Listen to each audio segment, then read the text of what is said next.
The Conjuring, The Devil Made Me Do It is the latest film in the Conjuring cinematic universe and the third installment in the core Conjuring franchise. It's currently both in theaters and on HBO Max. I watched it on HBO Max. Going into this, I was pretty worried because James Wan didn't come back to direct it.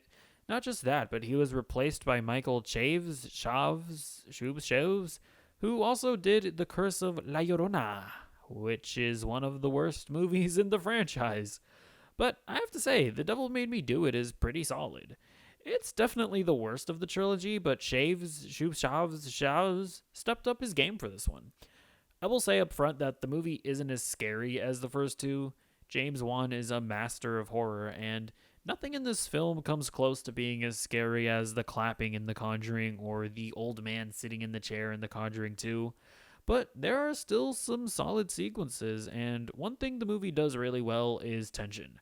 Whenever the Warrens come on the scene in the other movies, there's always a sense of security, and no spoilers, but that's not really the case here. The movie is also set up differently than the others.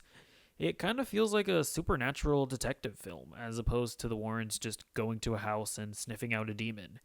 It's a fresh feeling plot for the CCU as a whole, not just the core trilogy.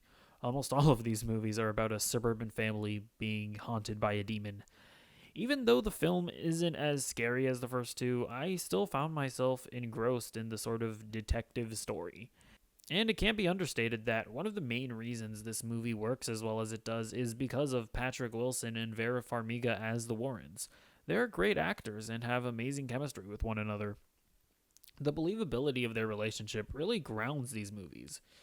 I will say that the marketing was a little deceptive. They really play up the fact that this movie is about a murder suspect who claims innocence because of demonic possession.